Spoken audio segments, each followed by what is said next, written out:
Shalom, shalom. Call Lord Yumla Yahaba Shem Yahweh Shem Chakodash. Double honors to the apostles and elders. Salaki. Double honors to the apostles and elders of Great Millstone who were well. Peace, love, and salutations to the hopeful elect that preach His truth throughout the four corners of the globe, risking their lives and freedom to do so. Shalom, shalom unto you, Akim, and all those who can receive this truth, who believe in Yahweh Shem Yahweh Shah all across the four corners. Salaki.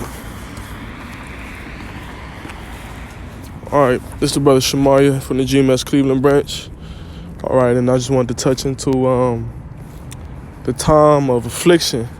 All right, which we all know that Jacob's trouble will pop off any minute now, couple months, who knows?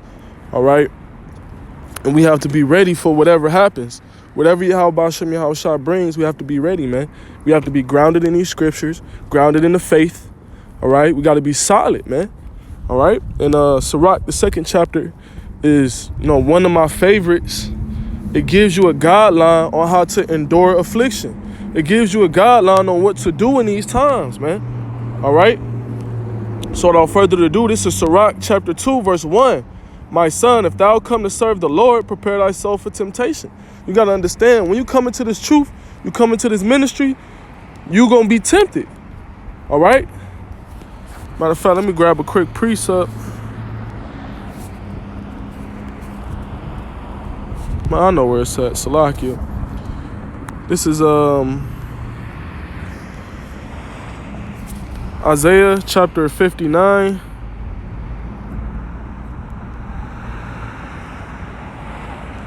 Verse 15. Isaiah 59, verse 15. Yea, truth faileth, and he that departed from evil maketh himself a prey. And the Lord saw it, and it displeased him that there was no judgment. So you make yourself a prey when you depart from evil, right? Salakia, Sirach 2 and 1. My son, if thou come to serve the Lord, prepare thyself for temptation. Because when you come to serve the Lord, you departing from evil. You departing from evil and you convert into righteousness. So that means you're a prey to Esau, you're a prey to the world, you're a prey to Satan and these left-hand demons. And that's where that temptation is going to come from, man. All right, so prepare your soul for that. Verse 2, Salaki, and it's another precept I want to get to, because in time of temptation, the Lord is there to help us and guide us through it, man.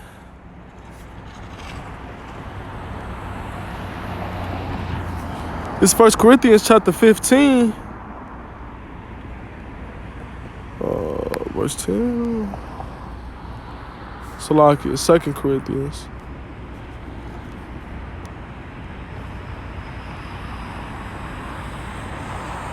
Oh, Salaki, I'm going off. 2 Corinthians chapter 10, verse 13. Oh my gosh. Salakia.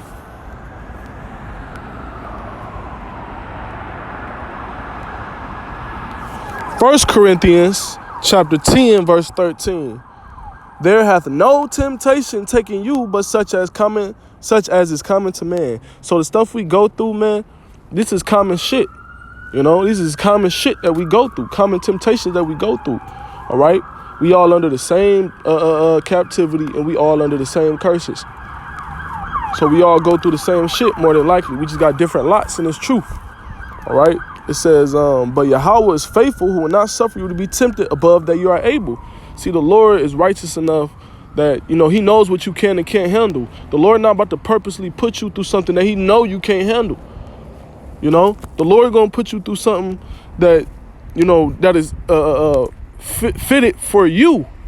All right, the Lord is going to put you through things that's fitted for your lot, things that you can overcome, things that you can endure. We all have the ability to endure the afflictions, temptations that are being brought and presented unto us. All right, we just have to turn to Yahweh Shem Yahweh Shah and do what's right to the best of our ability. It says, who will not suffer you to be tempted above ye are able, but will with the temptation also make a way to escape that ye may be able to bear it. And that's how you're able to bear it. The Lord gives us ways out of temptation, and He makes it evident and plain unto us. All right. But sometimes you're stubborn, your flesh wins. All right. But now it's no more time for that shit, man. All right. It's time to discipline the flesh. It's time to discipline ourselves. So when that temptation does come about, or that affliction does come about, we can escape it, and that's us bearing it, man. All right, that's us bearing the temptation. Now, back in Sirach 2, verse 2, set thy heart aright and constantly endure and make not haste in time of trouble. And that's what you got to do. You got to get your mind right. How do you get your mind right? Reading the scriptures and applying it. Keeping your mind, girded with the righteousness, the law, statutes, commandments, the testimonies of our forefathers. All right? These scriptures, man. That's how you get your mind right. It says constantly endure. What does it mean to endure? To suffer. All right? But not only to suffer, but to, suffer righteously. Okay? To suffer righteously and not to commit sin. And Job is a perfect example. Matter of fact, let me grab this real quick. James chapter 5, verse 10.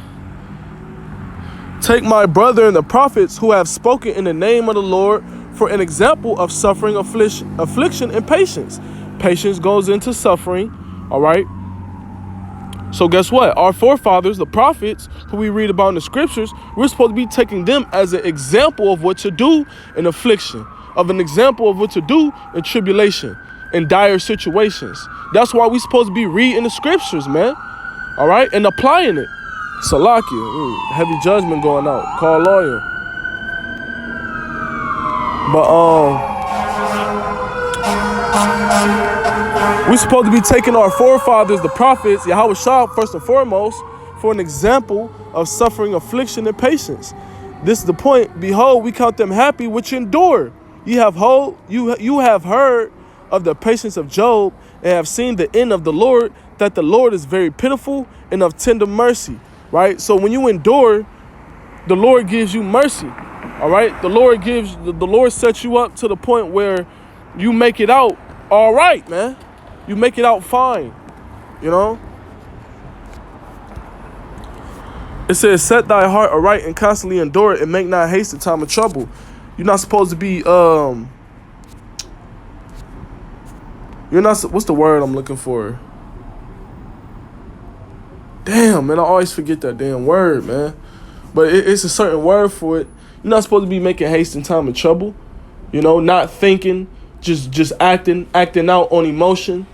Not thinking things out. Not thinking about the consequences of this. Not thinking about, why is this. Not examining the situation, all right? Not using wisdom. You just acting out of instinct, so to speak. I'm still trying to think of the word Salakia. It'll come to me, Lord willing. I know it will. But verse 11, behold, we count them happy which endure. Oh, Salakia, this is not the precept I wanted.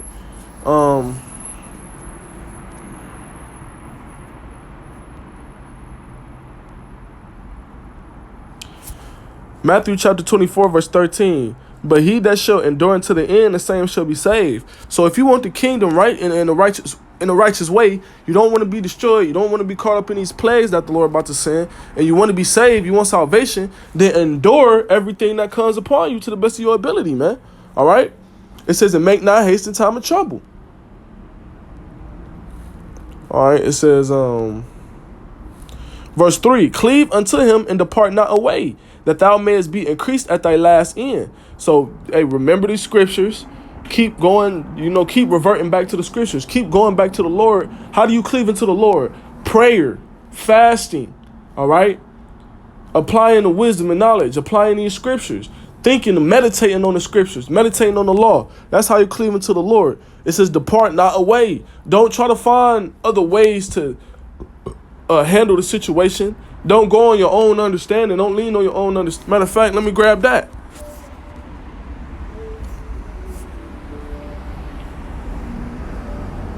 Proverbs chapter 3, verse 5. Trust in the Lord with all thy heart, and lean not unto thy own understanding. So you're supposed to trust in Yahweh Ba'ashem Yahushua. What does that mean? Trusting in the Lord means having faith that the Lord is going to work things out. The Lord is going to fight for you. The Lord is going to feed you.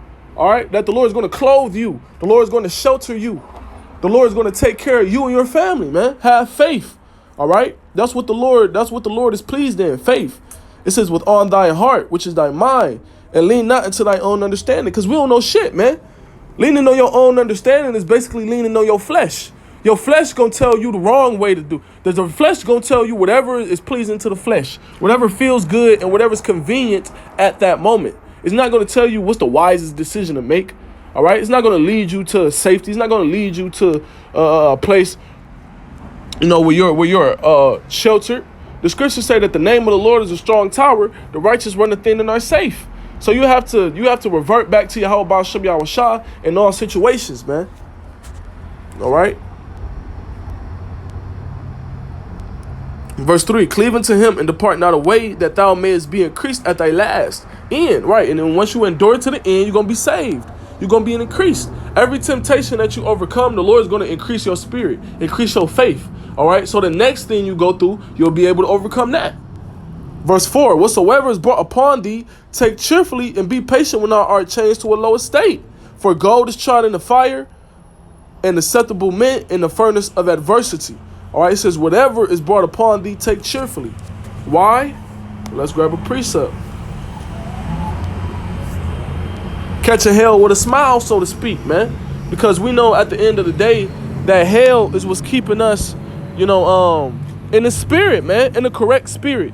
Us catching hell is what's keeping us in the contrite, broken spirit, which is pleasing to the Lord. Us catching hell is putting us in the spirit, where we repent, where we are humble.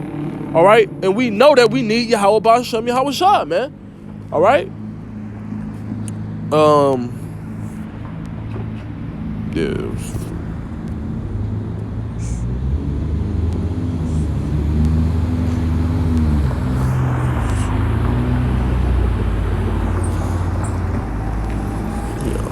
All right, this Hebrews chapter 12, and I'm gonna get the point, man.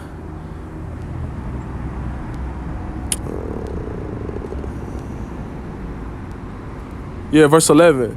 It says, now no chastening for the present seemeth to be joyous. Chastening is a punishment for correction. So whatever hell you're going through is for a cause. It's to correct your spirit, correct your flesh, correct your character, correct correct you as a person, as a man, as a son of Yahweh Shem Yahushua. The punishment is for us to be corrected, man.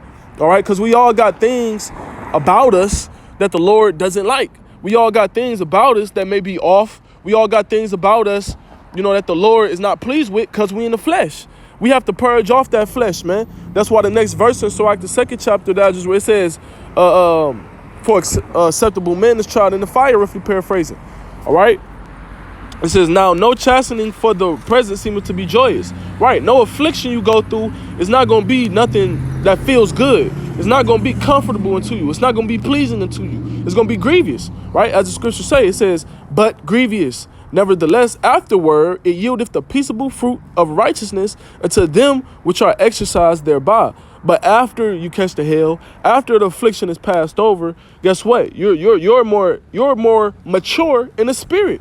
You have a closer relationship with Yahweh Shem Yahushua, man. All right, you have more faith, you have more wisdom, you have more experience. All right, those are the peaceable fruits of righteousness, man. So that's why it says in Sirach, the second chapter, verse 4, that whatsoever is brought upon thee, take cheerfully, because at the later end of it is you're going to get a reward.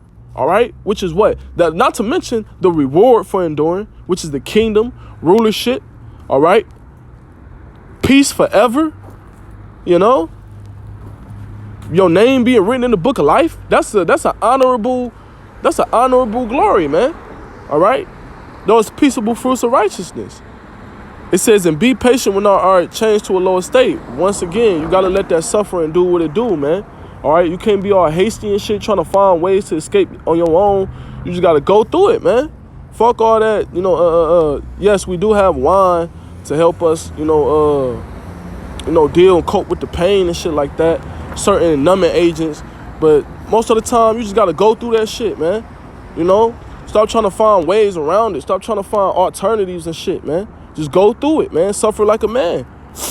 It says, whatsoever is brought upon thee, take cheerfully, and be patient when thou art changed to a lower state. For gold is tried in the fire, and acceptable men in the furnace of adversity. And that fire is basically hell, man. All right? Going through a famine.